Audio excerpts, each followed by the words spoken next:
before I get on the road here.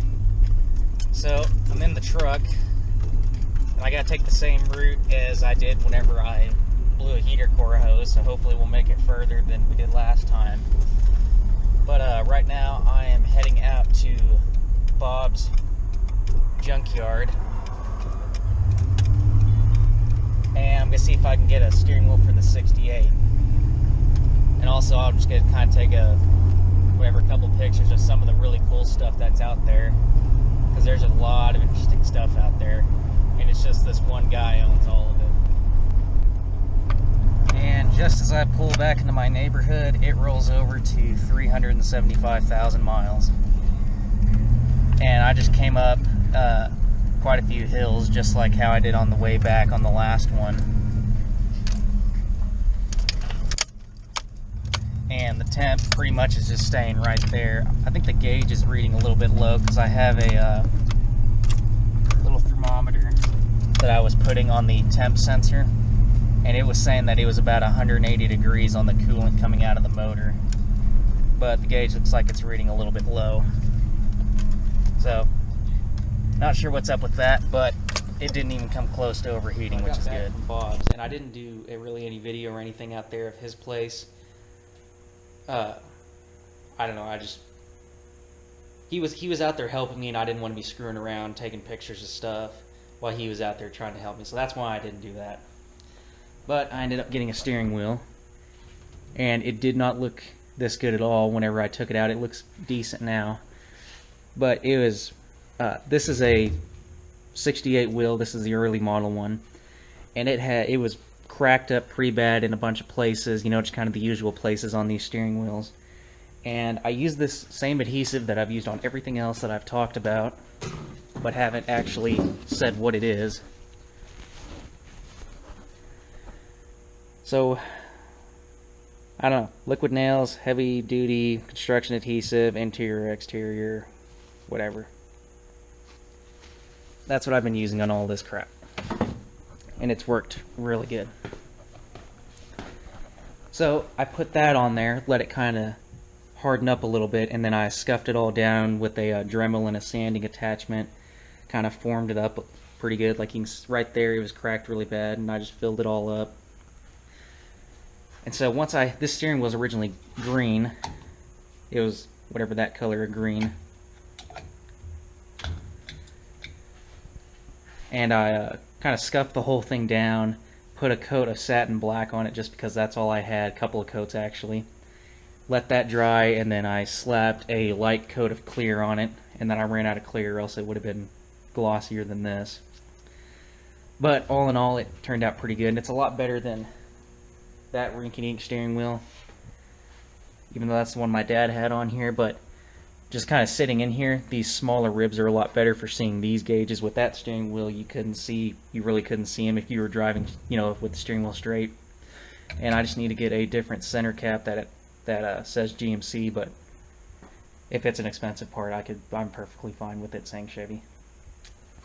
Then another problem is this. Whenever I put all of this together the first time, the steering column wasn't really held down well. Whenever I made the bracket for the shifter, it was pushed down, and whenever I realized that and pulled the steering column back up and tightened it down, this suddenly started to bind up. I couldn't get it to go any further than drive. So since I had to take it off anyways, I figured I would show kind of in depth on what I did here, since it's out of the truck anyways. But this bracket right here, this was originally on the steering column of the 99 Tahoe, and it's what originally held this cable. And I welded a bolt in there just because I didn't want to have to try and have somebody on this end with a wrench and then me in the cab trying to get it on. So just so one person can put it on and take it off, I welded that nut on there. This piece of pipe is welded on there just to house this, and I think I'm going to have to straighten this rod a little bit. If you see, it's got a bit of a bend in it. I think I'm going to have to straighten it up a bit to get it to not bind. And then down here, this little metal clip right there that this plastic one grips onto, that was originally right there. or right here, my bad.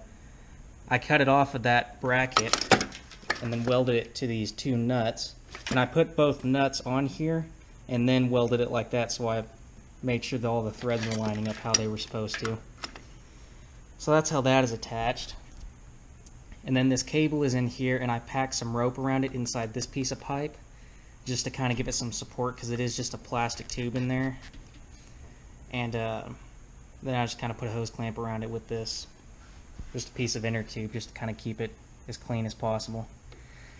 So pretty simple, and was effective until I realized the steering column was in the wrong place.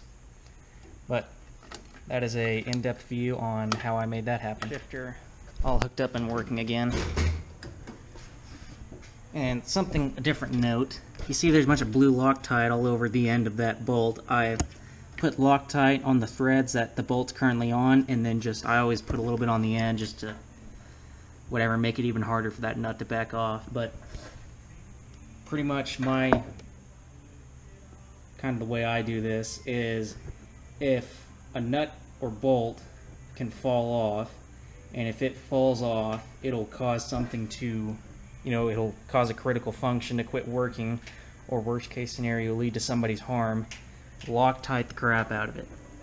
So this pretty much keeps this rod in this shift fork, so that's pretty critical. If you can't put it in park, you go somewhere, you're driving around, and then all of a sudden it falls out, and then you can't put the truck in park, that would be a bit of an inconvenience and an issue. But so right now it's in park, so there's reverse, neutral, drive, 3, 2, and then first. First is still a little bit stiff just because of how over-centered the shift fork is at that point, but it actually gets first gear a lot easier now than it did before. Still a little stiff though. And I'm going to try and get a GMC center cap for this, but honestly I could probably live with it being a Chevy one. So there's all that hooked up.